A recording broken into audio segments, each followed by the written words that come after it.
Hi നമസ്കാരം, ഞാൻ Rakesh M G. ഇന്നിപ്പോൾ ഞാൻ കൊണ്ടുവന്നിരിക്കുന്നത് നമ്മുടെ റെനോയുടെ ഏറ്റവും പുതിയ 2026 കിഡാണ്. അപ്പം നമുക്ക് കാണാൻ സാധിക്കും എന്തൊക്കെയാണ് മാറ്റം വരുന്നതെന്നുള്ളത്. പ്രത്യേകിച്ച് ഫ്രണ്ടിൽ നോക്കുന്ന സമയത്ത് വലിയ കാര്യമായിട്ടുള്ള മാറ്റങ്ങളൊന്നും നിങ്ങൾക്ക് തോന്നില്ലായിരിക്കും. പക്ഷേ കാര്യമായിട്ടുള്ള കുറച്ചേറെ മാറ്റം ഈ ഒരു വാഹനത്തിൽ വന്നിട്ടുണ്ട്. എന്തൊക്കെയാണ് മാറ്റം വന്നിരിക്കുന്നതെന്നും ഈ വാഹനം എങ്ങനെയുണ്ടെന്നും ഇതിൻ്റെ പ്രൈസ് റേഞ്ചിങ്ങും കാര്യങ്ങളൊക്കെയാണ് നമ്മൾ ഈ ഒരു വീഡിയോയിൽ ഡിസ്കസ് ചെയ്യാൻ വേണ്ടി പോകുന്നത്. അപ്പോൾ എല്ലാവർക്കും welcome back to my channel MJ Explore. Okay, അപ്പോൾ നമുക്ക് സമയം കളയാതെ ഏതായാലും പെട്ടെന്ന് തന്നെ സ്റ്റാർട്ട് ചെയ്യാം. ഫ്രണ്ട് വൈസ് നോക്കുന്ന സമയത്ത് പ്രത്യേകിച്ച് ഒരു മാറ്റവും നമുക്ക് തോന്നില്ല, കാരണം ഇതൊരു ക്ലൈംബർ വേരിയൻ്റ് ആണ്. എന്നാൽ ഇവിടെ മാറ്റം വരുന്നതെന്ന് പറഞ്ഞാൽ ഈ കാണുന്ന പുതിയ ലോഗോയാണ്. അതായത് റെനോയുടെ പഴയ ലോഗോ മാറ്റി ഇപ്പോൾ പുതിയ ലോഗോ ആക്കിയിട്ടുണ്ട്. ഇതാണ് പ്രത്യക്ഷത്തിൽ നമുക്ക് ഫ്രണ്ടിൽ വന്നിരിക്കുന്ന മെയിൻ ഒരു മാറ്റം. ബാക്കി ഈ പറയുന്ന ജുവൽസും കാര്യങ്ങളൊക്കെ നേരത്തെ ഉണ്ടായിരുന്നതാണ്. അതുപോലെ തന്നെ ഇവിടെ നമുക്ക് DRL അതും ഒരു പൊസിഷൻ ലാമ്പ്, അകത്തൊരു ഇൻഡിക്കേറ്റർ, താഴെ 2 ഹാലജൻ ഹെഡ്ലൈറ്റ് ബൾബ് വരുന്നു. അതുപോലെ തന്നെ ഈ ഒരു ഗാർണിഷ് ഇതൊക്കെ നേരത്തെ കിട്ടിക്കൊണ്ടിരുന്ന സെയിം പോർഷൻ തന്നെയാണ്. താഴത്തെ എയർ ഡാം അതിൽ വ്യത്യാസമൊന്നുമില്ല. ഒരു സ്കിഡ് പ്ലേറ്റ് പോലെ കൊടുത്തിട്ടുണ്ട്. അതിന് ഈ കളേർഡ് എലമെൻ്റ് ഒരു ചെറിയ വൈറ്റ് ഒക്കെ കൊടുത്തിരിക്കുന്ന എല്ലാം ആസ് ഇറ്റ് ഈസ് നേരത്തെ സെയിം തന്നെയാണ്. അപ്പോൾ ഫ്രണ്ട് വൈസ് കൊണ്ട് പ്രത്യക്ഷത്തിൽ വലിയൊരു മാറ്റമൊന്നും പറയാനില്ല. നമ്മുടെ ഹുഡ് ഏരിയ ആണെങ്കിലും സെയിം തന്നെയാണ്. സിംഗിൾ വാഷർ വരുന്ന മോഡലാണ്, സിംഗിൾ വൈപ്പർ വരുന്ന മോഡലാണ്. അതിൻ്റെ ലിങ്ക് കാരണമാണ് നമുക്കത് ഫുള്ള് കവർ ചെയ്യുന്നത്. ഞാൻ കാണിച്ചു തരാം വീഡിയോയിൽ തന്നെ. അതുപോലെ തന്നെ നമുക്ക് ഫ്രണ്ടിൽ വലിയ വ്യത്യാസം ഇല്ലാത്തതുകൊണ്ട് സൈഡിലോട്ട് പോകാം. സൈഡ് വരുന്ന സമയത്ത് നമുക്ക് കാണാൻ പറ്റുന്നൊരു മാറ്റം എന്ന് പറഞ്ഞു കഴിഞ്ഞാൽ ഇതിൽ 2 വേരിയൻസ് ഉണ്ട്. ഇപ്പോൾ എൻ്റെ കൂട്ടത്തിലുള്ള ക്ലൈംബറാണ്. എന്നാൽ ക്ലൈംബർ അല്ലാതെ എവല്യൂഷനും വരുന്നുണ്ട്. എവല്യൂഷൻ ഈ വാഹനത്തിൻ്റെ ബേസ് വേരിയൻറ്റും ക്ലൈംബർ എന്ന് പറയുന്ന ഈ വാഹനത്തിൻ്റെ ടോപ്പ് വേരിയൻ്റാണ്. അങ്ങനെ 2 വേരിയൻസ് ആണ് ക്വിഡിൽ ഇപ്പം വരുന്നത്. അപ്പം ക്ലൈംബർ വരുന്ന സമയത്ത് നമുക്ക് ഈ ഫെൻഡറിൻ്റെ പോർഷനിൽ ഇൻഡിക്കേറ്റേഴ്സ് വരുന്നില്ല. എന്നാൽ എവല്യൂഷൻ വരുന്ന സമയത്ത് നമുക്ക് ഇവിടെയാണ് ഇൻഡിക്കേറ്റർ വരുന്നത്. അതേ ഉള്ളൊരു ചെറിയ വ്യത്യാസം, അതും ഇതും തമ്മിൽ പറയാനുള്ള. പിന്നെ വരുന്ന മാറ്റം എന്ന് പറഞ്ഞാൽ നമ്മുടെ വീൽ കവറാണ്. ഇത് കണ്ടാൽ ഒരു അലോയ് വീലാണെന്ന് തോന്നുമെങ്കിൽ പോലും ഇതൊരു അലോയ് വീലല്ല, ഇതൊരു ഫ്ലെക്സ് വീൽ എന്ന് തന്നെ നമുക്ക് പറയാൻ സാധിക്കുന്നതാണ്. ഇതൊരു വീൽ കവറാണ്. കാണാനുള്ള ഡിസൈൻ നല്ല അടിപൊളിയാണ്. പക്ഷേ എവല്യൂഷൻ വരുന്ന സമയത്ത് ഡിസൈൻ ചേഞ്ച് ചെയ്യും. എന്നാൽ പഴയ ക്ലൈംബറിൻ്റെ കൂടെ ഞാനിപ്പോൾ കാണിച്ചു തരാം. ഇതാണ് പഴയ ക്ലൈംബറിൻ്റെ വീൽ കപ്പിൻ്റെ ഡിസൈൻ വരുന്നത്. ഈ ടയറിൻ്റെ സൈസ് വരുന്നത് 165/70 R14 ഈ ടയർ സൈസ് നമുക്ക് കിട്ടുന്നത്. അതുപോലെ തന്നെ സൈഡിലോട്ട് വരുമ്പോൾ മിറേഴ്സ് ഇലക്ട്രിക്കലി അഡ്ജസ്റ്റ് ചെയ്യാൻ സാധിക്കുന്നുണ്ട്. അതുപോലെ തന്നെ ടേൺ ഇൻഡിക്കേറ്റേഴ്സും നമുക്കിവിടെ കിട്ടുന്നുണ്ട്. ഫോൾഡിങ് മാനുവലി തന്നെ നമുക്ക് ചെയ്യേണ്ടി വരുന്നുണ്ട്. അതുപോലെ തന്നെ ഇതൊരു ഡ്യുവൽ ടോൺ ആണ് വരുന്നത്. സൈഡിലോട്ട് വരുമ്പോൾ ബി പില്ലേഴ്സ് എല്ലാം നമുക്ക് സ്റ്റിക്കേർഡ് ആണ് വരുന്നത്. അതായത് മാറ്റ് സ്റ്റിക്കേർഡ് ആണ് വരുന്നത്. സൈഡിലോട്ട് വരുമ്പോൾ ഈ ഒരു പോർഷൻ ഒരു ബ്ലാക്ക് എലമെൻ്റ് ആണ് ഇവിടെ കൊടുത്തിരിക്കുന്നത്. സൈഡിലോട്ട് വരുന്ന സമയത്ത് നമുക്ക് ഈ ഡോറുകളിലെല്ലാം ഈ പറയുന്ന ഗാർഡുകൾ കാണാൻ സാധിക്കും. എന്നാൽ എവല്യൂഷൻ വേരിയൻറ്റ് വരുന്ന സമയത്ത് ഇവിടെ സ്റ്റിക്കേഴ്സ് മാത്രമാണ് വരുന്നത്. ഇതെല്ലാം പ്രൈസ് കട്ടിങ്ങിൻ്റെ ഭാഗമായിട്ടാണ് വരുന്നത്. എവല്യൂഷൻ എടുക്കണോ ക്ലൈംബർ എടുക്കണോ എന്ന് ചോദിച്ചു കഴിഞ്ഞാൽ കൃത്യമായിട്ട് ഞാൻ പറഞ്ഞുതരാം. ഈ വാഹനത്തിൻ്റെ ഗ്രൗണ്ട് ക്ലിയറൻസ് വരുന്നത് 184 mm ആണ്. അത്യാവശ്യം നല്ലൊരു ഗ്രൗണ്ട് ക്ലിയറൻസ് ആണെന്ന് തന്നെ നമുക്ക് പറയാൻ സാധിക്കും. ഈ ഒരു സൈഡ് കഴിഞ്ഞാൽ പിന്നെ ബാക്കിലോട്ട് വരുമ്പോൾ നമുക്ക് ക്ലൈംബർ എന്നുള്ളൊരു ബാഡ്ജിങ് അഥവാ ഒരു സ്റ്റിക്കറിങ് നമുക്കിവിടെ കാണാൻ സാധിക്കുന്നുണ്ട്. ഇത് പെയിൻറ്റഡ് ആണ്, റൂഫ് പെയിൻറ്റഡ് ആണ് നമുക്കിവിടെ കിട്ടുന്നത്. ഇനി ബാക്കിലോട്ട് പോരാം. പഴയ ക്ലൈംബർ വെച്ച് പറയുന്ന സമയത്ത് ഒരു മാറ്റം അഥവാ എനിക്ക് ഇഷ്ടപ്പെടാതെ പോയ ഒരു ചെറിയ കാര്യങ്ങളിലൊന്നാണ് ഈ കാണുന്ന ടെയിൽ ലൈറ്റ്. ഇതൊരു പുതിയ ടെയിൽ ലൈറ്റ് തന്നെയാണ് നമുക്ക് പറയാം. പക്ഷേ ഇവിടെ നമുക്ക് LED വരുന്നില്ല. പഴയ ക്ലൈംബർ ശ്രദ്ധിച്ചിട്ടുള്ളവർക്കറിയാം, അവിടെ LED പാർക്ക് ലൈറ്റ് നമുക്ക് കിട്ടുന്നുണ്ടായിരുന്നു. പക്ഷേ ഇവിടെ പാർക്ക് ആൻഡ് ബ്രേക്ക് നമ്മുടെ ഹാലജൻ ബൾബ് തന്നെയാണ് നോർമലി വരുന്നത്. താഴെ ഒരു റിഫ്ലക്ടർ ഏരിയ കാണാൻ സാധിക്കും. അതുപോലെ തന്നെ മെയിൻ മാറ്റമാണ് നമ്മൾ ഈ കാണുന്ന ലോഗോ ചേഞ്ച്. ലോഗോയുടെ അവിടെ വരുന്ന ഈ ഒരു ക്യാമറ നമുക്ക് ഈ വാഹനത്തിൽ നേരത്തെ വന്നുകൊണ്ടിരുന്നതുകൊണ്ട് അവിടെ ഒരു പുതുമ പറയാൻ സാധിക്കത്തില്ല. പിന്നെ 3 പാർക്കിംഗ് സെൻസേഴ്സ് വരുന്നുണ്ട്. 1, 2, 3 പാർക്കിംഗ് സെൻസേഴ്സ്. ഒരു ചെറിയൊരു സ്കിഡ് പ്ലേറ്റ് ഇവിടെ കൊടുത്തിട്ടുണ്ട്. കാണാൻ നല്ല രസമുണ്ട്. ഒരു ഡിഫ്യൂസർ പോലെ തന്നെ അത് ഫീൽ ചെയ്യുന്നുണ്ട്. അതുപോലെ തന്നെ ഇവിടെ നമുക്കൊരു റിഫ്ലക്ടർ എലമെൻറ്റ് കാണാൻ സാധിക്കും. ക്വിഡ് എന്ന് എഴുതിയിരിക്കുന്ന ഈ ഒരു ലോഗോയ്ക്ക് ഒരു ഡിസൈൻ ചേഞ്ച് ഇവിടെ സംഭവിച്ചിട്ടുണ്ട്. ഈ വാഹനത്തിൽ വരുന്ന കീ വ്യത്യാസം ഒന്നും തന്നെ നമുക്കിവിടെ കിട്ടുന്നില്ല. അതായത് ഇതൊരു റിമോട്ടുള്ള കീയും ഇതൊരു നോർമൽ കീയും ആണ് കിട്ടുന്നത്. നമുക്ക് ആ ലോഗോ ചേഞ്ച് ഇവിടെ വരുത്തിയിട്ടുണ്ട്. ഈ ഒരു പോർഷനിൽ നമുക്കത് കാണാൻ സാധിക്കും. ലോക്ക് ആൻഡ് അൺലോക്ക് കൊടുത്തിട്ടുണ്ട്. പക്ഷേ സ്പെയർ കീയിൽ നമുക്ക് ലോഗോ ഓൾഡ് ഡിസൈൻ തന്നെയാണല്ലോ വരുന്നത് എന്നൊരു സംശയം. ഇവിടെ പക്ഷേ ന്യൂ ഡിസൈൻ കിട്ടിയിട്ടുണ്ട്. നമ്മുടെ ബൂട്ട് ഓപ്പൺ ചെയ്യാൻ വേണ്ടി 2 ഓപ്ഷൻസ് ആണ് ഉള്ളത്. ഒന്ന് കീ കൊണ്ട് ഓപ്പൺ ചെയ്യാം, അതായത് ഇങ്ങനെ കീ ഇട്ട് തുറക്കാം. അല്ലെങ്കിൽ നമ്മുടെ ഡ്രൈവർ സൈഡിൽ തന്നെ ലിവർ കൊടുത്തിട്ടുണ്ട്. അപ്പോൾ ഓപ്പൺ ചെയ്യുന്ന സമയത്ത് അത്യാവശ്യം ഡീസൻറ്റ് സൈസ് ഒരു പാർസൽ ട്രേ നമുക്കിവിടെ കാണാൻ സാധിക്കുന്നുണ്ട്. അതൊന്ന് ഉയർത്തി കഴിഞ്ഞാൽ നമുക്ക് ബൂട്ട് സ്പേസ് കിട്ടുന്നുണ്ട്. 291 ലിറ്ററാണ് ഇതിൻ്റെ ബൂട്ട് സ്പേസ് വരുന്നത്. അതുപോലെ തന്നെ സ്പെയർ വീല് നമുക്കിതിൻ്റെ താഴെ കാണാൻ സാധിക്കും. അതും സെയിം സൈസ് തന്നെയാണ്. 165/70 R14 തന്നെയാണ് അതിൻ്റെ സൈസ് വരുന്നത്. നമുക്കിവിടെ ഒന്ന് ശ്രദ്ധിച്ചാൽ കാണാൻ സാധിക്കും ഇതിൻ്റെ കേബിൾ പോകുന്നത്. ഈ കേബിൾ നമ്മുടെ ബൂട്ട് ഓപ്പൺ ചെയ്യാൻ വേണ്ടിയുള്ള കേബിളാണ് അങ്ങനെ കൊടുത്തിരിക്കുന്നത്. എന്തുകൊണ്ട് സൈഡിൽ കൂടെയോ അല്ലെങ്കിൽ കാണാത്ത രീതിയിൽ കൊടുത്തു എന്ന് ചോദിച്ചാൽ അറിയില്ല. പക്ഷേ എന്നാലും അതങ്ങനെ ആക്കുകയായിരുന്നെങ്കിൽ നല്ലതായിരുന്നു. ഒരു സജഷൻ, ജസ്റ്റ് ഒരു സജഷൻ മാത്രമാണ്. ഏതായാലും കുഴപ്പമില്ല. ഓക്കെ, ഇപ്പോൾ ലോക്കിലോട്ട് കറക്റ്റ് കയറിയിട്ടുണ്ട്. പാർസൽ ട്രേ വേണ്ടെന്നുണ്ടെങ്കിൽ നമുക്ക് എടുത്ത് മാറ്റാനും സാധിക്കുന്നുണ്ട്. അപ്പോൾ ഇത്രയും കാര്യങ്ങളാണ് മെയിനായിട്ട് നമുക്ക് ബാക്കിൽ പറയാനുള്ളത്. അതുപോലെ തന്നെ നമുക്കിവിടെ ഒരു ഹൈ മൗണ്ട് സ്റ്റോപ്പ് ലാമ്പ് കാണാൻ സാധിക്കും. ഷാർക്ക് ഫിൻ ആൻറ്റിന അവൈലബിൾ അല്ല. അതിന് മേളിലൊരു നീണ്ടൊരു വലിയൊരു ആൻറ്റിനയാണ് അവൈലബിൾ ആയിട്ടുള്ള. ഒരു കാര്യം കൂടെ വിട്ടുപോയിട്ടുണ്ട്. നമുക്കിവിടെ ഈ ഒരു റൂഫ് റെയിൽസ് കൊടുത്തിരിക്കുന്നത് ശരിക്കും പറഞ്ഞു കഴിഞ്ഞാൽ ഒരു ഷോ എലമെൻ്റ് ആണെന്ന് തന്നെ നമുക്ക് പറയാൻ സാധിക്കും. ഇവിടെ വളരെ വ്യക്തമായിട്ട് കൊടുത്തിട്ടുണ്ട്. ഡു നോട്ട് അപ്ലൈ ലോഡ് എന്ന് പറഞ്ഞ് വളരെ വ്യക്തമായിട്ട് ഇവിടെ കൊടുത്തിട്ടുണ്ട്. ഇനി നമുക്ക് വാഹനത്തിനകത്തോട്ട് കയറാം. ഞാനൊന്ന് അൺലോക്ക് ചെയ്യുകയാണ്. യെസ്, അപ്പോൾ ഞാൻ വാഹനം അൺലോക്ക് ചെയ്തു. ഡോർ പാഡ്സിൽ നിന്ന് തന്നെ നമുക്കങ്ങ് തുടങ്ങാം. അതായത് ഡോറ് തുറക്കുന്ന സമയത്ത് ഈ കാണുന്ന എലമെൻ്റ്, ഒരു വൈറ്റ് എലമെൻ്റ് കൊടുത്തിട്ടുണ്ട്. അതുപോലെ തന്നെ ഇവിടെ ഒരു ക്രോം ഫിനിഷിലാണ് ഇതിൻ്റെ ഡോർ ഹാൻഡിൽസ് കൊടുത്തിരിക്കുന്നത്. അകത്തെ ഡോർ ഓപ്പണിംഗ് ഹാൻഡിൽ കൊടുത്തിരിക്കുന്നത്. ബാക്കിയുള്ളതൊക്കെ നമുക്ക് നോർമലി എവല്യൂഷൻ വേരിയൻറ്റ് കിട്ടുന്നതാണ്. പക്ഷേ ഈ ക്ലൈംബറിൽ വരുന്ന സമയത്ത് ഈ രണ്ട് കാര്യങ്ങൾ കൂടെ ഡോർ പാഡിൽ മാറ്റം വന്നിട്ടുണ്ട്. ഇനി അകത്തോട്ട് വരുന്ന സമയത്ത് മെയിൻ ഒരു കാര്യം തന്നെയാണ്, ഇലക്ട്രിക്കലി ഈ മിറർ അഡ്ജസ്റ്റ് ചെയ്യാൻ സാധിക്കും. ഇതൊരു വലിയ അഡ്വാൻറ്റേജ് തന്നെയാണ്. കാരണം ഇന്നത്തെ കാലത്ത് നമുക്ക് മഴയൊക്കെ ഉള്ള സമയത്താണെങ്കിലും ഗ്ലാസ് താത്തിട്ട് അഡ്ജസ്റ്റ് ചെയ്യാനും പിന്നെ മറ്റേ നോബ് വെച്ച് അഡ്ജസ്റ്റ് ചെയ്യാനാണെങ്കിൽ അപ്പുറത്തെ സൈഡ് കുറച്ച് ബുദ്ധിമുട്ട് വരാനുള്ള സാധ്യതയുണ്ട്. പിന്നെ ഇത് അത്രയും വലിയൊരു വാഹനം അല്ലാത്തതുകൊണ്ട് തന്നെ നമുക്ക് യൂസ്ഡ് ആകാൻ വലിയ ബുദ്ധിമുട്ടോ കാര്യങ്ങളോ ഒന്നുമില്ല. ഇതിൻ്റെ പ്രൈസ് റേഞ്ചിങ് സ്റ്റാർട്ട് ചെയ്യുന്ന ഓൺ റോഡ് 5,30,000 തൊട്ട് നമുക്ക് ഓൺ റോഡ് പ്രൈസ് സ്റ്റാർട്ട് ചെയ്യുന്നുണ്ട്. ഇനി നല്ല ഓഫേഴ്സ് വരുന്നുണ്ട്. ഓണമൊക്കെ എടുക്കാറാകുന്നുണ്ട്. നല്ല ഓഫേഴ്സ് നിങ്ങൾക്ക് കിട്ടുന്നതായിരിക്കും. ഞാൻ ഏതായാലും റെനോയുടെ കോൺടാക്ട് നമ്പറും കൂടെ ഡിസ്ക്രിപ്ഷനിൽ കൊടുത്തേക്കാം. നിങ്ങൾക്ക് ഇതിൻ്റെ പ്രൈസ് ഡീറ്റെയിൽസ് കാര്യങ്ങളൊക്കെ അറിയണമെന്നുണ്ടെങ്കിൽ നമ്പറിലൊന്ന് വിളിച്ചാൽ മതി. അതുപോലെ തന്നെ നമുക്ക് വാഹനത്തിനകത്തോട്ട് കയറുന്ന സമയത്ത് ആദ്യത്തെ മാറ്റം വരുന്നത് ഈ കാണുന്ന ലോഗോയിലാണ്. ബാക്കി സ്റ്റിയറിംഗ് വീലും കാര്യങ്ങളൊക്കെ ആസിറ്റി സെയിം തന്നെയാണ്. വലിയ വ്യത്യാസമൊന്നും പറയാനില്ല. ലോഗോ ചേഞ്ച് വന്നിട്ടുണ്ട്. ഇവിടെ ഈ ഒരു ഗ്ലോസി എലമെൻറ്റ് കാണാൻ നല്ല രസം നമുക്ക് ഫീൽ ചെയ്യുന്നുണ്ട്. ക്ലസ്റ്റർ മീറ്ററിൽ പറയത്തക്ക ഒരു രീതിക്കുള്ള വ്യത്യാസവും വരുന്നില്ല. കാരണം എല്ലാം ആസിറ്റി സെയിം തന്നെയാണ്. നമ്മുടെ RPM മീറ്റർ ഇവിടെ കൊടുത്തിട്ടുണ്ട്. അതുപോലെ തന്നെ ഇൻഫർമേഷൻസ് ഒക്കെ അറിയാനുള്ളൊരു മീറ്റർ കൊടുത്തിട്ടുണ്ട്. അതിനകത്ത് മാറ്റങ്ങളും കാര്യങ്ങളൊക്കെ ഇവിടെ പ്രസ് ചെയ്ത് കഴിഞ്ഞാൽ ആവറേജ് നമുക്കിപ്പോൾ കിലോമീറ്റർ സ്പീഡ് പെർ അവർ വരുന്നത് ട്രിപ്പ് A, ട്രിപ്പ് B, അതുപോലെ തന്നെ റേഞ്ച് കാണിക്കാനുള്ള ഫ്യൂൽ ഇപ്പോൾ ഇല്ല. ഒന്നുകൂടെ പ്രസ് ചെയ്ത് കഴിഞ്ഞാൽ ഇൻസ്റ്റൻ്റ് ആയിട്ട് ഡ്രൈവ് ചെയ്യുമ്പോൾ നമുക്ക് കിട്ടുന്ന ഫ്യൂൽ എഫിഷ്യൻസി എത്ര എന്നുള്ളതാണ്. ഒന്നുകൂടെ പ്രസ് ചെയ്ത് കഴിഞ്ഞാൽ ആവറേജ് ഫ്യൂൽ എഫിഷ്യൻസി നമുക്ക് കിട്ടിക്കൊണ്ടിരിക്കുന്ന 5.7 km/L ആണ്. Fuel used 5 litre, average kilometre per hour 7.2. അപ്പോൾ ആ ഒരു സ്പീഡേ ഇപ്പം മെയിൻറ്റെയിൻ ചെയ്യുന്നുള്ളൂ. അത് കഴിഞ്ഞ് നമുക്ക് ഈ സൈഡിലോട്ട് പോകാനാണെന്നുണ്ടെങ്കിൽ കുഞ്ഞൻ AC വെൻ്റ് കാണാൻ സാധിക്കും. റൗണ്ട് ഷേപ്പ് AC വെൻ്റാണ് കൊടുത്തിരിക്കുന്നത്. കാണാൻ നല്ല രസമുണ്ട്. ഒരു ക്യൂട്ട് ലുക്കാണ് ഫീൽ ചെയ്യുന്നത്. തൊട്ട് താഴെയായിട്ട് ഞാൻ പറഞ്ഞാൽ മിറർ അഡ്ജസ്റ്റ് ചെയ്യാൻ വേണ്ടിയുള്ള റൈറ്റ് വേണമെങ്കിൽ റൈറ്റ്, ലെഫ്റ്റ് വേണമെങ്കിൽ ലെഫ്റ്റ്. ഇത് ഓഫ് പൊസിഷനാണ് വരുന്നത്. അതിൻ്റെ താഴോട്ട് വന്നു കഴിഞ്ഞാൽ നമ്മുടെ ഹെഡ്ലൈറ്റിൻ്റെ ഹൈറ്റ് അഡ്ജസ്റ്റ് ചെയ്യാൻ വേണ്ടിയുള്ളൊരു നോബ് കാണാൻ സാധിക്കും. ഹുഡ് ഓപ്പൺ ചെയ്യാൻ വേണ്ടിയുള്ള നോബ് ഇവിടെ കൊടുത്തിട്ടുണ്ട്. തൊട്ട് താഴെ ഞാൻ പറഞ്ഞതുപോലെ തന്നെ നമുക്ക് ബൂട്ട് ഓപ്പൺ ചെയ്യാനും ഫ്യൂൽ ലിഡ് ഓപ്പൺ ചെയ്യാനുള്ള ലിവർ ഇവിടെ കൊടുത്തിട്ടുണ്ട്. സ്റ്റിയറിംഗ് വീലിൽ റൈറ്റ് സൈഡിൽ നമുക്ക് കോൾ അറ്റൻഡ് ചെയ്യാനുള്ള മ്യൂട്ട് ബട്ടണും കൊടുത്തിട്ടുണ്ട്. അതുപോലെ തന്നെ ലെഫ്റ്റ് സൈഡിൽ സോഴ്സ് കൊടുത്തിട്ടുണ്ട്. വോളിയം അപ്പ്, വോളിയം ഡൗൺ, അതുപോലെ തന്നെ നമുക്ക് ഓക്കെ ബട്ടൺ ഇതിൽ പ്രസ് ചെയ്യുമ്പോൾ ഓക്കെയും വരുന്നുണ്ട്. സ്ക്രോൾ ചെയ്യാനുള്ള ഓപ്ഷൻ നമുക്കിവിടെ കൊടുത്തിട്ടുണ്ട്.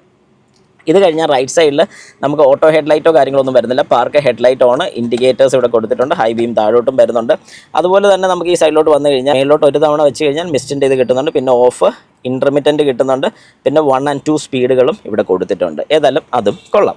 ഇനി അത് കഴിഞ്ഞ് നമുക്ക് ലെഫ്റ്റ് സൈഡിലോട്ട് വരുന്ന സമയത്ത് ഇവിടെ ഫുൾ ഇത്രയും ഭാഗം ഒരു ഫുൾ ഏരിയ പോലെ തന്നെയാണ് ഫീൽ ചെയ്യുന്നത്. ഇത്രയും ഭാഗം ഒരു ഏരിയ ആണ് ഫീൽ ചെയ്യുന്നത്. ഒരു 8 ഇഞ്ചിൻ്റെ ടച്ച് സ്ക്രീൻ ഇൻഫർടൈൻമെൻറ്റ് സിസ്റ്റമാണ് നമുക്കിവിടെ കിട്ടുന്നത്. AC വെൻറ്റുകൾ നമുക്കിവിടെ കാണാൻ സാധിക്കുന്നുണ്ട്. ഇവിടെ volume up and down knob കൊടുത്തിരിക്കുന്ന വലിയ കംഫർട്ടബിൾ ആയിട്ടൊരു കാര്യം തന്നെയാണ്. കാരണം എന്താണെന്ന് പറഞ്ഞു കഴിഞ്ഞാൽ ഡ്രൈവ് ചെയ്തുകൊണ്ടിരിക്കുന്ന സമയത്ത് ഈ ബട്ടണിലൊക്കെ ഇവിടെ തപ്പി ചെയ്യാനും ഈ ഒരു സ്വിച്ച് ഉണ്ടെങ്കിൽ ഓക്കെ, ഇല്ലെന്ന് ഞാൻ പറയുന്നില്ല. പക്ഷേ എപ്പോഴും ഒരു ഫിസിക്കൽ നോബ് വരുമ്പോൾ നമുക്കതൊരു കംഫർട്ടബിൾ ആയിട്ട് എനിക്ക് എപ്പോഴും തോന്നിയിട്ടുള്ളൊരു കാര്യമാണ്. ഒരുപാടധികം ഫീച്ചേഴ്സ് ഒന്നുമില്ല, മിനിമലായിട്ടുള്ള ഫീച്ചേഴ്സാണ് വരുന്നത്. എന്നാലും അത്യാവശ്യം നമുക്ക് ഉപകാരമുള്ള എല്ലാ കാര്യങ്ങളും അതിൽ കിട്ടുന്നുണ്ട്.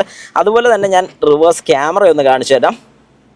ഇപ്പം ഒരു അത്യാവശ്യം ഡീസൻറ്റ് സൈസ് ക്യാമറ തന്നെയാണ് കിട്ടുന്നത്. ഗൈഡ് ലൈൻസും കാര്യങ്ങളൊക്കെ കിട്ടുന്നുണ്ട്. ഗൈഡ് ലൈൻസ് നമുക്ക് ഓഫ് ചെയ്യണമെന്നുണ്ടെങ്കിൽ ഇവിടെ നമുക്ക് ഓഫ് ചെയ്തിടാനുള്ള ഓപ്ഷനുണ്ട്. കാരണം ചിലർക്ക് ഗൈഡ് ലൈൻസ് വേണ്ടെന്നൊക്കെ തോന്നുന്ന ആൾക്കാർക്ക് അത് ഓഫ് ചെയ്തിടാനുള്ള ഓപ്ഷനുണ്ട്. ഇനി ഗൈഡ് ലൈൻസ് വേണമെന്നുണ്ടെങ്കിൽ അത് ഓൺ ചെയ്യാനുള്ള ഓപ്ഷനും നമുക്കിവിടെ കിട്ടുന്നുണ്ട്. അപ്പോൾ ഞാൻ റിവേഴ്സിൽ നിന്ന് ഏതായാലും മാറ്റി ഇതിൻ്റെ കളർ ടോൺസ് കാര്യങ്ങളൊക്കെ സെറ്റ് ചെയ്യണമെങ്കിൽ അങ്ങനെ സെറ്റ് ചെയ്യാം. പിന്നെ റേഡിയോ, മീഡിയ, ഫോൺ സെറ്റിങ്സ് കാര്യങ്ങളൊക്കെ നമുക്കിവിടെ ആൻഡ്രോയിഡ് ഓട്ടോയും ആപ്പിൾ കാർപ്ലേയും വയർഡ് ആയിട്ട് തന്നെ കിട്ടുന്നുണ്ട്. തൊട്ട് താഴെ വന്നു കഴിഞ്ഞാൽ പവർ വിൻഡോസ് വർക്ക് ചെയ്യാൻ വേണ്ടിയിട്ടുള്ള സ്വിച്ചുകളെല്ലാം നമുക്ക് ഈ പാനലിലാണ് കൊടുത്തിരിക്കുന്നത്. ഡ്രൈവർ സൈഡും 1 ടച്ച് അപ്പും 1 ടച്ച് ഡൗണും ഒന്നും ഫീച്ചേഴ്സ് അവൈലബിൾ അല്ല. നോർമൽ പവർ വിൻഡോസ് ആണ് വരുന്നത്. ലോക്ക് സ്വിച്ച് നമുക്കിവിടെ കാണാൻ സാധിക്കുന്നുണ്ട്. അതുപോലെ തന്നെ ഹസാർഡ് സ്വിച്ച് ഇവിടെ കാണാൻ സാധിക്കുന്നുണ്ട്. തൊട്ട് താഴോട്ട് വന്നു കഴിഞ്ഞാൽ നമുക്ക് എ സിയുടെ കൺട്രോൾസ് എല്ലാം ഇവിടെ കാണാൻ സാധിക്കും. ടെമ്പറേച്ചർ കൂട്ടാനുള്ളതും A C on off switch, ഫാൻ്റെ സ്പീഡ്, അതുപോലെ തന്നെ നമുക്ക് ഏത് പൊസിഷനിൽ എയർ വരണമെന്നുള്ള switch, inside and outside circulation ഇവിടെ കൊടുത്തിട്ടുണ്ട്. തൊട്ട് താഴോട്ട് വന്നു കഴിഞ്ഞാൽ ഇവിടെ നമുക്ക് USB A ടൈപ്പ് കാണാൻ സാധിക്കും. ഇത് ഡാറ്റ ട്രാൻസ്ഫറിന് വേണ്ടിയുള്ളതാണ്. അതായത് ഞാൻ പറഞ്ഞ പോലെ ആൻഡ്രോയിഡ് ഓട്ടോയും കാർപ്ലേക്കും കിട്ടുന്ന ഒരു ഐറ്റമാണ്. അതുപോലെ തന്നെ ഇപ്പോഴത്തെ വാഹനങ്ങളിൽ നമ്മൾ മിസ് ചെയ്യുന്ന പല കാര്യങ്ങളിലൊന്നാണ് ഈ ഓക്സിലറി കേബിൾ. ഈ ഒരു വാഹനത്തിൽ ഇപ്പോഴും അതുണ്ട്. അതുപോലെ തന്നെ ഒരു 12 വോൾട്ടിൻ്റെ ചാർജിങ്ങോ അല്ലെങ്കിൽ 12 വോൾട്ടിൻ്റെ ഔട്ട്പുട്ട് സോക്കറ്റ് ഇവിടെ കാണാൻ സാധിക്കും. അത്യാവശ്യം ഒരു സ്റ്റോറേജ് സ്പേസ് ഇവിടെ കിട്ടുന്നുണ്ട്. അതുപോലെ തന്നെ ഒരു 5 സ്പീഡ് മാനുവൽ ട്രാൻസ്മിഷനാണ് ഇപ്പോൾ എൻ്റെ കൂട്ടത്തിലുള്ള ഈ വാഹനത്തിൽ. ഒരു 5 സ്പീഡ് AMT അവൈലബിൾ ആണ്. തൊട്ട് താഴോട്ട് വരുമ്പോൾ നമുക്ക് ഹാൻഡ് ബ്രേക്കിൻ്റെ ലിവറിലൊക്കെ സ്ക്രോം ഫിനിഷ് കാണാൻ സാധിക്കുന്നുണ്ട്. ഇത്രയും കാര്യങ്ങളാണ് നമുക്ക് മെയിനായിട്ട് ഇവിടെ നോക്കിയാൽ കാണാൻ പറ്റുന്നത്. പിന്നെ അതുപോലെ തന്നെ ഇത് മാനുവലി ട്രിമ്മിങ് ഫീച്ചർ വരുന്നൊരു മിററാണ് ഇവിടെ കിട്ടുന്നത്. ഹാലജൻ ബൾബാണ് വരുന്നത്. LED ആക്കായിരുന്നെങ്കിൽ നല്ലതായിരുന്നു എന്ന് തോന്നുന്നു. അതുപോലെ തന്നെ ഇൻഫർടൈൻമെൻറ്റ് സിസ്റ്റത്തിൻ്റെ മൈക്ക് ഇവിടെ കൊടുത്തിട്ടുണ്ട്. ഇവിടെ ഗ്ലാസസോ കാര്യങ്ങളോ ഒന്നും തന്നെ കൊടുത്തിട്ടില്ല. അതുപോലെ തന്നെ ഇവിടെ നമുക്ക് വോയിസ് കമാൻഡ് നമുക്ക് കിട്ടുന്നുണ്ട്. വോയിസ് കമാൻഡ് യൂസ് ചെയ്ത് നമുക്ക് കാര്യങ്ങളൊക്കെ പറയാനും സാധിക്കുന്നുണ്ട്. അതുപോലെ തന്നെ ഓൺ ഓഫ് സ്വിച്ചാണ് ഈ കൊടുത്തിരിക്കുന്നത്. ഒന്ന് പ്രസ് ചെയ്താൽ ഓഫ് ആകും, ഒന്നുകൂടെ പ്രസ് ചെയ്താൽ ഓൺ ആകും. അങ്ങനെ ഒരു ഫീച്ചർ ഇവിടെ കിട്ടുന്നുണ്ട്. പറയത്തക്ക വലിയ വ്യത്യാസങ്ങളൊന്നും തന്നെ ഇല്ല. ഫാബ്രിക് മെറ്റീരിയൽ തന്നെയാണ് നമുക്ക് ഇവിടുന്ന് കിട്ടുന്നത്. ക്ലൈംബർ എന്ന് പറഞ്ഞൊരു ബാഡ്ജിങ് കൊടുത്തിട്ടുണ്ട്. അതുപോലെ തന്നെ ഈ ഒരു ഡിസൈൻ പാറ്റേണും കാണാൻ നല്ല രസം നമുക്ക് ഫീൽ ചെയ്യുന്നുണ്ട്. ഈ ഒരു യെല്ലോ തീമും. അതുപോലെ തന്നെ വാഹനത്തിൽ കയറി കഴിയുമ്പോഴത്തേക്കും സീറ്റിൽ നമുക്ക് ഹൈറ്റ് അഡ്ജസ്റ്റ്മെൻറ്റോ കാര്യങ്ങളോ ഒന്നുമില്ല. ജസ്റ്റ് റിക്ലൈനിങ്ങിൻ്റെ ഓപ്ഷൻ നമുക്ക് വരുന്നുണ്ട്. അതുപോലെ തന്നെ ഫ്രണ്ടിലോട്ടും ബാക്കിലോട്ടും ഉള്ള ഓപ്ഷൻ നമുക്ക് കിട്ടുന്നുണ്ട്. യെസ്, ഞാനിപ്പോൾ വലിയ കുഴപ്പമില്ലാതെ എനിക്ക് കംഫർട്ടബിൾ ആയിട്ടുള്ള രീതിക്കാണ് ഇപ്പോൾ ഈ ഒരു സീറ്റ് ഇട്ടിരിക്കുന്നത്. അതുപോലെ തന്നെ നമുക്ക് സ്റ്റിയറിങ്ങിനും ഹൈറ്റ് അഡ്ജസ്റ്റ് ചെയ്യാനുള്ള ഓപ്ഷനില്ല, ഒറ്റ സെറ്റിലാണ് വരുന്നത്. പക്ഷേ എന്നാലും ഒരു ബുദ്ധിമുട്ട് വരുന്ന രീതിക്ക് എനിക്ക് ഫീൽ ചെയ്യത്തില്ല. കാരണം അത്യാവശ്യം കുഴപ്പമില്ലാത്ത രീതിയിൽ തന്നെ ഇവിടെ ഇരുന്ന് ഫ്രണ്ട് കാണാനുള്ള ഓപ്ഷനും നമുക്കിവിടെ കിട്ടുന്നുണ്ട്. ഇനി നമുക്ക് കോ ഡ്രൈവർ സൈഡിലോട്ടൊന്ന് ഇരിക്കാം. ഓക്കെ, അപ്പം കോ ഡ്രൈവർ സൈഡിലോട്ട് ഇരിക്കുന്ന സമയത്ത് ഞാൻ ആദ്യം നമ്മൾ ചെയ്യുന്നൊരു കാര്യമാണ് ഗ്ലോ ബോക്സ് ഓപ്പൺ ചെയ്യുന്നത്. ഇതിലിപ്പം എനിക്ക് തോന്നുന്നില്ല ഇത്രയും ബാക്കിലോട്ട് ഇറക്കിയിട്ട് കഴിഞ്ഞാൽ ബാക്ക് കാല് വെക്കാനുള്ള ഇട കിട്ടുമെന്ന് സംശയമാണ്. ഏതായാലും ഇപ്പം ഞാൻ കംഫർട്ടബിൾ ആയിട്ടുള്ളൊരു പൊസിഷനിലാണ് ഇവിടെ ഇട്ടിരിക്കുന്നത്. ഗ്ലോ ബോക്സ് ഫുള്ളായിട്ട് ഓപ്പൺ ചെയ്യാം. അത്യാവശ്യം നല്ല വൈഡ് ഏരിയ ഗ്ലോ ബോക്സാണ് നമുക്കിവിടെ കിട്ടുന്നത്. നിങ്ങൾക്ക് വളരെ വ്യക്തമായിട്ട് കാണാൻ സാധിക്കും. ഇത്രയും ഏരിയ നമുക്കിവിടെ കിട്ടുന്നുണ്ട്. ഏതായാലും കൊള്ളാം, ഓവറോൾ അടിപൊളിയാണെന്ന് തന്നെ പറയാൻ സാധിക്കുന്നുണ്ട്. അതുപോലെ തന്നെ നമ്മുടെ കിഡിൻ്റെ ബുക്ക് ഇവിടെ കൊടുത്തിട്ടുണ്ട്. അതായത് യൂസർ മാനുവൽ അഥവാ ഓണേഴ്സ് മാനുവൽ നമുക്കിവിടെ കിട്ടുന്നുണ്ട്. ക്വിഡ് എന്ന് പറഞ്ഞ് ഇവിടെ നമുക്ക് കൊടുത്തിട്ടുണ്ട്. ഇതൊക്കെ ഞാൻ പുതുതായിട്ടൊന്നും പറയാനില്ല അതിനകത്തൊന്നും. AC വെൻറ്റിൻ്റെ കാര്യം, എയർ ബാഗ്സ്, യെസ് എയർ ബാഗിൻ്റെ കാര്യമാണ് നമുക്കിവിടെ എടുത്ത് പറയാനുള്ളൊരു കാര്യം. അതായത് 6 എയർ ബാഗ് കിട്ടുന്നുണ്ട്. നിങ്ങൾ എവല്യൂഷൻ ആണ് എടുക്കുന്നതെങ്കിൽ നിങ്ങൾക്ക് 2 എയർ ബാഗേ കിട്ടത്തുള്ളൂ. ഡ്രൈവർ സൈഡും കോ ഡ്രൈവർ സൈഡും മാത്രമാണ് കിട്ടുന്നത്. പക്ഷേ ക്ലൈംബറിലോട്ട് വരുന്ന സമയത്ത് 6 എയർ ബാഗ് കിട്ടും. ഞാൻ ആദ്യം തുടക്കത്തിൽ പറഞ്ഞ പോലെ ഏത് വേരിയൻ്റ് എടുക്കണമെന്ന് എന്നോട് ചോദിക്കുകയാണെങ്കിൽ എവല്യൂഷനും ഉണ്ട്, ക്ലൈംബറും ഉണ്ട്. ക്ലൈംബർ എടുക്കാനേ ഞാൻ പറയത്തുള്ളൂ. കാരണം വലിയൊരു പ്രൈസ് എമൗണ്ടിൻ്റെ വ്യത്യാസം വരുന്നില്ല. ചെറിയൊരു എമൗണ്ട് വ്യത്യാസം നിങ്ങൾക്ക് ഒരുപാട് ഫീച്ചേഴ്സാണ് കിട്ടുന്നത്. അതായത് ഞാൻ പറഞ്ഞതുപോലെ തന്നെ ഇൻഫർടൈൻമെൻറ്റ് സിസ്റ്റം രണ്ടിലും വരുന്നുണ്ട്. പക്ഷേ ഇവിടെ നിങ്ങൾക്ക് ഇൻഫർടൈൻമെൻറ്റ് സിസ്റ്റം കിട്ടുന്നതിൻ്റെ കൂട്ടത്തിൽ തന്നെ അവിടെ ക്യാമറ അവൈലബിൾ ആണ്. അതുപോലെ തന്നെ നമ്മുടെ മിറേഴ്സിൽ തന്നെ നമുക്ക് ഇലക്ട്രിക്കലി അഡ്ജസ്റ്റബിൾ മിററും കിട്ടുന്നുണ്ട്. ടേൺ ഇൻഡിക്കേറ്റേഴ്സ് മിറർ വരുന്നുണ്ട്. അതുപോലെ തന്നെ ഞാനിപ്പോൾ കാണിച്ചതുപോലെ തന്നെ 6 എയർ ബാഗുകൾ ഇവിടെ വരുന്നുണ്ട്. അതൊരു ചെറിയ കാര്യമല്ല, അതൊരു വലിയ കാര്യം തന്നെയാണ് 6 എയർ ബാഗ് എന്ന് പറയുന്നത്. അതുപോലെ തന്നെ ബാക്കിലത്തെ പവർ വിൻഡോസും കൂടെയാണ് നമുക്ക് കിട്ടുന്നത്. എന്നാൽ എവല്യൂഷൻ വേരിയൻറ്റിലോട്ട് പോകുന്ന സമയത്ത് നമുക്ക് പവർ വിൻഡോ കിട്ടത്തില്ല. ഇതൊക്കെ നിങ്ങൾ എങ്ങനെ പുറത്തുനിന്ന് ചെയ്യുന്ന കഴിഞ്ഞ് നല്ലത്. അതായത് വലിയ വ്യത്യാസം വരത്തില്ല. കാരണം എല്ലാം കൂടെ കൂട്ടി നോക്കുകയാണെങ്കിൽ ഇപ്പോൾ ഉള്ള ഈ വാഹനത്തിനെ കഴിഞ്ഞ് പ്രൈസ് കൂടത്തേ ഉള്ളൂ. പിന്നെയുള്ളൊരു കാര്യമാണ് സ്റ്റിയറിംഗ് മൗണ്ടഡ് കൺട്രോൾസ്. ഇതൊന്നും നിങ്ങൾക്ക് എവല്യൂഷനിൽ കിട്ടില്ല. അപ്പോൾ അതൊക്കെ വെച്ച് നോക്കാനാണെന്നുണ്ടെങ്കിൽ ഞാൻ എപ്പോഴും പറയും അടിപൊളിയാണ്. പിന്നെ അത്യാവശ്യം ഒരു ബോട്ടിലൊക്കെ വെക്കാൻ പറ്റുന്നൊരു ഏരിയയൊക്കെ നമുക്കിവിടെ കിട്ടുന്നുണ്ട്. ഒരു ഓക്കെ ഫീൽ, ഭയങ്കര ഒരു സംഭവം ഒന്നും പറയുന്നില്ല. പിന്നെ ഇവിടെ ഗ്രാബ് ഹാൻഡിൽസ് കിട്ടുന്നില്ല ഈ ഒരു സൈഡിൽ. അപ്പോൾ ഇവിടെ വേണമെങ്കിൽ നമ്മൾ ഇങ്ങനെയൊക്കെ പിടിച്ചിരുന്നോണം എന്ന് പറയാൻ സാധിക്കും. ഇനി നമുക്ക് ബാക്കിലോട്ട് നിന്നിട്ട് ബാക്കിലെ വിശേഷം കൂടെ ഒന്ന് നോക്കാം. ഓക്കെ, ഇനി ബാക്കിലോട്ട് ഇരിക്കുന്ന സമയത്ത് ഈ ഒരു സീറ്റ് ഞാൻ എത്രയാണ് ഞാൻ ഇട്ടതെന്ന് വളരെ കൃത്യമായിട്ട് നിങ്ങളോട് പറഞ്ഞു. ഇങ്ങനത്തെ ഒരു കണ്ടീഷനിൽ എനിക്ക് ബാക്കിലിരിക്കാൻ കുറച്ച് ബുദ്ധിമുട്ട് ഫീൽ ചെയ്യും. കാരണം ഇപ്പം കറക്റ്റ് എൻ്റെ മുട്ട് ഈ ഒരു ഭാഗത്ത് തട്ടുന്നുണ്ട്. എൻ്റെ ലെഗ് റൂം നിങ്ങൾക്ക് കാണാൻ സാധിക്കും. കുറച്ച് ബുദ്ധിമുട്ട് ഫീൽ ചെയ്യും. എന്നാൽ ഈ ഒരു സീറ്റ് വളരെ മര്യാദയ്ക്ക് ഇട്ട് കഴിഞ്ഞാൽ എങ്ങനെയുണ്ടെന്ന് ഞാൻ കാണിച്ചു തരാം. ഞാൻ പോയി ഇടട്ടെ. ഇതിപ്പം നമ്മൾ ഗ്ലോ ബോക്സ് മുട്ടാത്ത രീതിയിലായിരുന്നു ഇട്ടത്. എന്നാൽ ഇനി ഞാനിത് മര്യാദയ്ക്ക് യെസ് ഇവിടെ എനിക്കിപ്പം കംഫർട്ടബിൾ ആയിട്ട് ഇരിക്കുന്ന രീതിക്കാണ് ഞാൻ സെറ്റ് ചെയ്തിരിക്കുന്നത്. ഇനി ഈ സൈഡിലോട്ട് വന്നു കഴിഞ്ഞാൽ വാവ്, ഇപ്പം അടിപൊളിയാണ്. ഇപ്പം എനിക്ക് വലിയ കുഴപ്പമില്ലാത്ത ഡീസൻ്റ് ആണെന്നേ പറയാൻ പറ്റത്തുള്ളൂ. സൈസ് ഒരു തൈ സപ്പോർട്ട് കിട്ടുന്നുണ്ട്. കാൽ അത്യാവശ്യം നല്ല രീതിക്ക് നീട്ടി വെക്കാൻ സാധിക്കുന്നുണ്ട്. ഹെഡ് റെസ്റ്റ് ഒരു ഡീസൻറ്റ് സൈസ്, അതായത് ഫിക്സഡ് ഹെഡ് റെസ്റ്റ് ആണ് നമുക്ക് വരുന്നത്. ഒരു ഡീസൻറ്റ് സൈസ് ഹെഡ് റെസ്റ്റ് ആണ് നമുക്ക് കിട്ടുന്നത്. ഇവിടെ നമുക്ക് ഗ്രാബ് ഹാൻഡിൽസ് കിട്ടുന്നുണ്ട്. അത് നല്ലൊരു കാര്യമാണ്. പുറകിലൊക്കെ ഇരിക്കും കുലുങ്ങിയൊക്കെ പോവുകയാണെങ്കിലും വലിയ പ്രശ്നമില്ല. അതും ഓക്കെ ആയിട്ട് തന്നെ എനിക്ക് ഫീൽ ചെയ്യുന്നുണ്ട്. പക്ഷേ ഇവിടെ പോക്കറ്റ്സോ കാര്യങ്ങളോ ഒന്നുമില്ല, എല്ലാം മിസ്സിംഗ് ആണ്.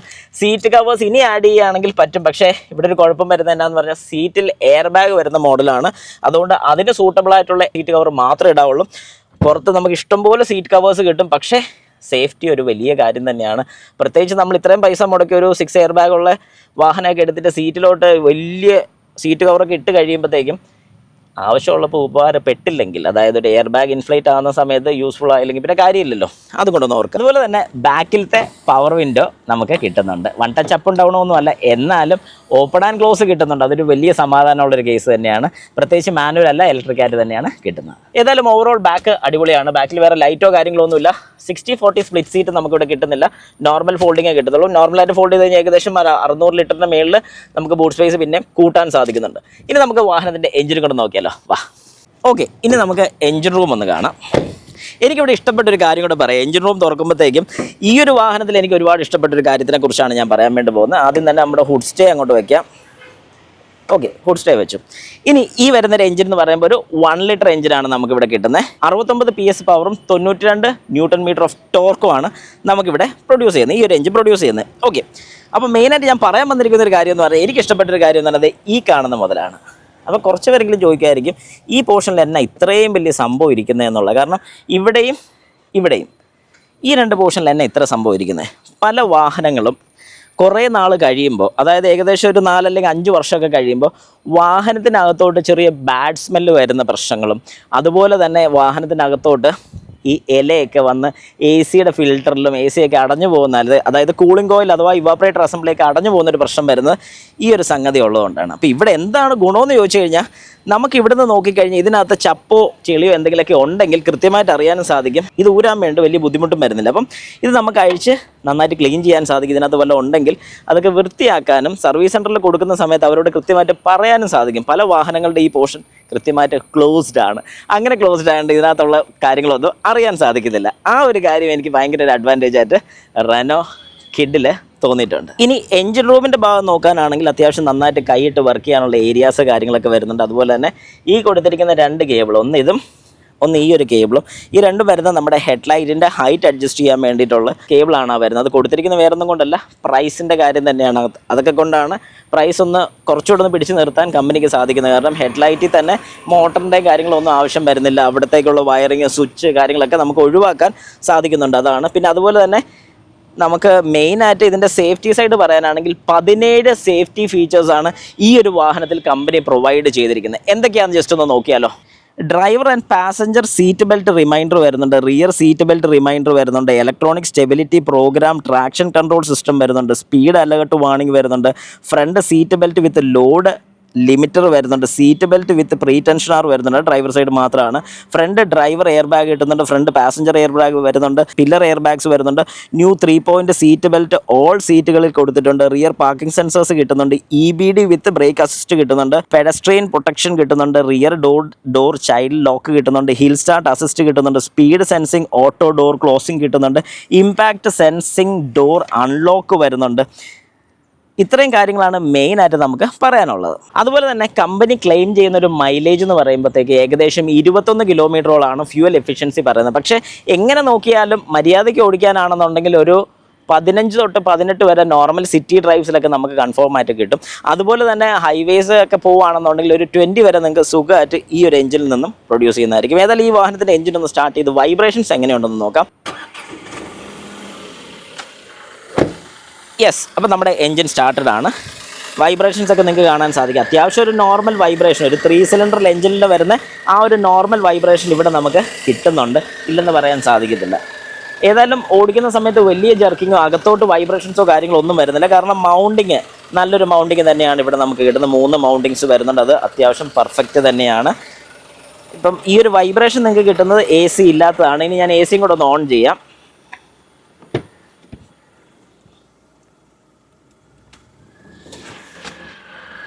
യെസ്, ഇപ്പം AC ഞാൻ ഓൺ ചെയ്തിട്ടുണ്ട്. അപ്പം ചെറുതായിട്ടൊരു അല്പം കൂടെ വൈബ്രേഷൻ വന്നിട്ടുണ്ട്. പക്ഷേ വാഹനത്തിനകത്ത് ഇത് നമുക്ക് പ്രാക്ടിക്കലി ഫീൽ ചെയ്യുന്നൊരു പ്രശ്നം വരുന്നില്ല. ഞാൻ കുറച്ച് ഡ്രൈവ് ചെയ്തായിരുന്നു. ഇനി ബാക്കി നമുക്ക് അങ്ങോട്ടൊന്ന് ഡ്രൈവ് ചെയ്ത് ഇതിൻ്റെ ബാക്കിയുള്ള വിശേഷങ്ങളോട് നോക്കാം. ബാ. അപ്പോൾ നമുക്കൊരു ഡ്രൈവ് എടുക്കാം. നല്ല മഴയായിട്ട് തുടങ്ങിയിട്ടുണ്ട്. ഏതായാലും വൈപ്പറിൻ്റെ വർക്കിംഗ് കൂടെ ഒന്ന് കാണിച്ചു തരാൻ സാധിക്കും. സിംഗിൾ വൈപ്പർ എന്നാൽ ഫുൾ ഏരിയ നമുക്ക് കവർ ചെയ്യുന്ന കാണാൻ സാധിക്കും. അതും കൊള്ളാം, നല്ലൊരു ഫീച്ചറാണ്. അതുപോലെ തന്നെ റിവേഴ്സ് ഗിയർ നമുക്ക് മേളിലോട്ടാണ്, അതായത് താഴത്തെ ഇത് പ്രസ് ചെയ്തുകൊണ്ട് ഇങ്ങനെ ഇട്ടാലാണ് റിവേഴ്സ് വീഴുന്നത്. അപ്പം നമ്മുടെ ക്യാമറയും കാണാം. ഏതായാലും ഒരു ഓക്കെ ഫീൽ ക്യാമറ തന്നെയാണ്. വലിയ ബുദ്ധിമുട്ടോ കാര്യങ്ങളോ ഒന്നുമില്ല. അത്യാവശ്യം നമുക്ക് ബാക്ക് കാണാൻ സാധിക്കും, ബമ്പർ കാണാൻ സാധിക്കും. ഇതാണ് ഇതിൻ്റെ ഏറ്റവും വലിയൊരു അഡ്വാൻറ്റേജ്. കാരണം നമുക്ക് ബാക്ക് കൃത്യമായിട്ട് തന്നെ കാൽക്കുലേറ്റ് ചെയ്യാൻ സാധിക്കും എന്നുള്ളതാണ് ഇതിൻ്റെ ഒരു അഡ്വാൻറ്റേജ് പറയാനുള്ളത്. ക്ലസ്റ്റർ മീറ്റർ ഫുള്ള് ഡിജിറ്റലാണ് നമുക്ക് കിട്ടുന്നത്. RPM ഉൾപ്പെടെ നമുക്ക് ഡിജിറ്റൽ LED ഡിസ്പ്ലേ പോലെയാണ് നമുക്ക് വരുന്നത്.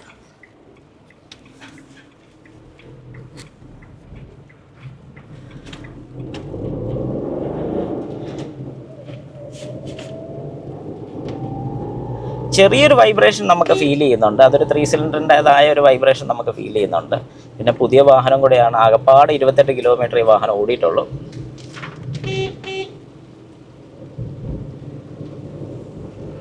കയറ്റമൊക്കെ അത്യാവശ്യം നല്ല സ്മൂത്തായിട്ട് തന്നെ കയറി പോകുന്നുണ്ട്. 3rd ഗിയറിലാണ്. നാച്ചുറലി ആസ്പൈറഡ് എഞ്ചിനാണ് നമുക്കിവിടെ കിട്ടുന്നത്.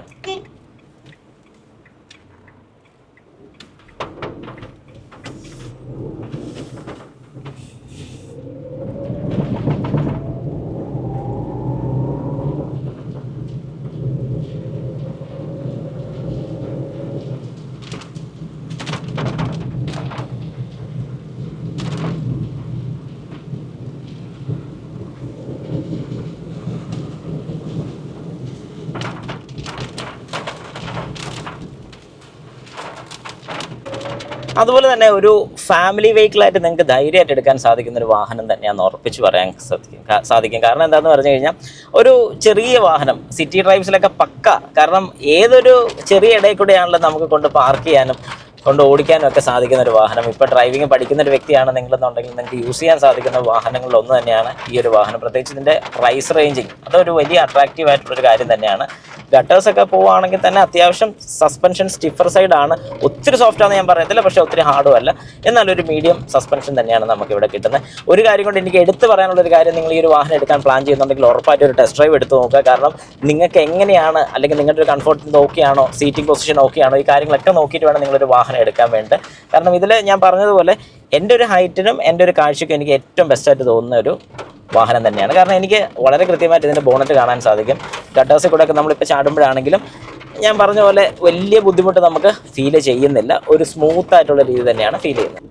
ഓക്കെ, അപ്പോൾ നമുക്ക് ഒരു റിവേഴ്സൊക്കെ എടുക്കാനാണെങ്കിലും വളരെ കംഫർട്ടബിളായിട്ട് വ്യൂ ഒക്കെ കണ്ട് അങ്ങ് എടുക്കാൻ സാധിക്കും. അതുകൊണ്ട് ഞാൻ എപ്പോഴും സജസ്റ്റ് ചെയ്യുന്നൊരു കാര്യം, ഏതായാലും ഒരു വാഹനം എടുക്കുന്ന സമയത്ത് അഡീഷണലായിട്ട് ക്യാമറയൊക്കെ പിടിപ്പിക്കുന്നതിന് കഴിഞ്ഞ് നല്ലത് ടോപ്പ് വേരിയൻ്റ് തന്നെ എടുക്കുകയാണെങ്കിൽ ശല്യമൊന്നുമില്ല. കാരണം എല്ലാ കാര്യങ്ങളും ഇതിനകത്ത് നമുക്ക് കിട്ടുന്നുണ്ട്.